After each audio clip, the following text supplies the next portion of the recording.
It's a big week of tech earnings, and we're going to preview it all. We're going to go through the technical analysis. On Tuesday, you have Google and you have Microsoft. On Wednesday, you have Meta. But you not only have Meta, you also have the FOMC statement that's coming out on Wednesday as well, where they're expected to raise rates by about 75 basis points.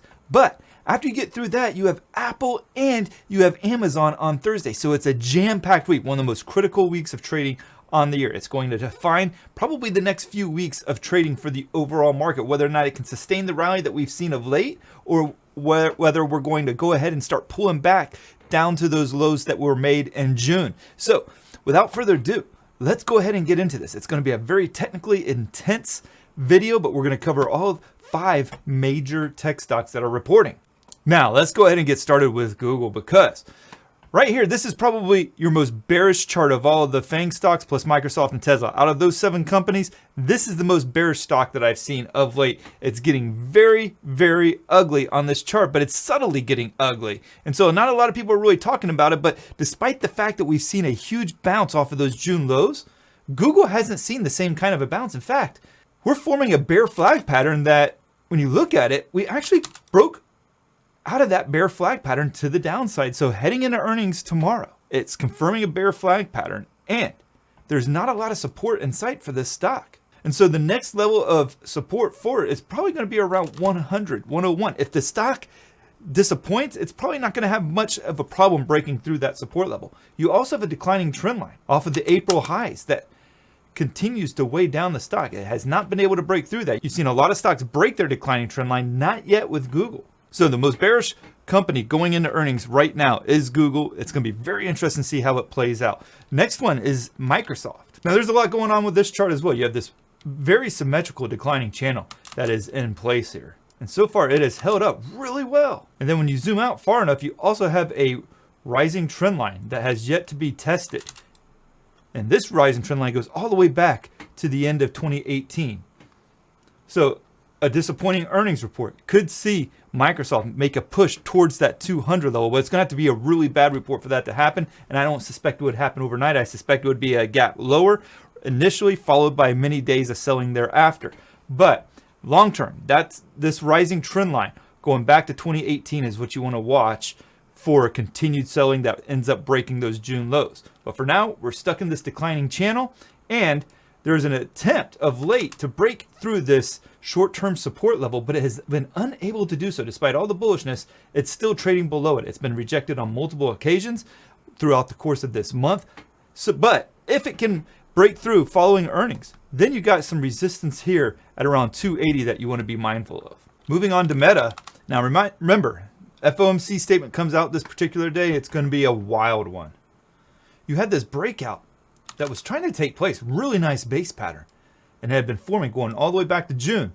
But when it broke out, it looked like it was going to be able to sustain the move. You had 3 days to the upside, but the gap lower from Friday, followed by the continued downside today, puts this whole stock in peril of being able to hold this base. So if you have a really bad earnings report that comes out on Wednesday, this stock, based off of what we've seen in the past, will have no problem breaking this support level. You also have a rising trend line that goes back for a long ways here.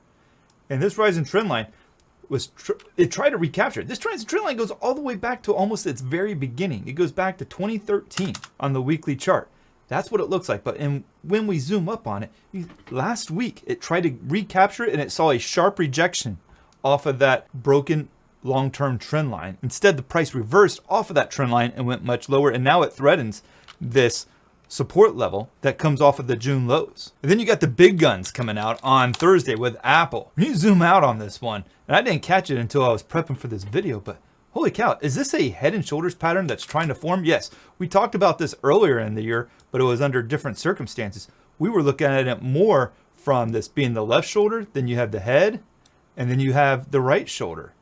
And it looked like it confirmed for basically like a day. And then it reversed higher. And it nullified it by breaking this, what we thought was the right shoulder. But what if this is all part of the head still? This was just a bigger part of the head pattern that was forming on Apple. Instead, now we're forming this right shoulder. And if that's the case, we want to watch if there's a sell-off, especially from the earnings, that takes the price back below 127. this could easily confirm what a lot of people are going to be talking about as being the next head and shoulders on Apple. And we've seen a lot of head and shoulders patterns confirmed this year and lead to some major downside in the market. This has been one of the really messy charts of late since July of last year. It hasn't seen the kind of turmoil that a lot of other companies like Netflix or Facebook has seen. But Apple has seen a lot of choppiness.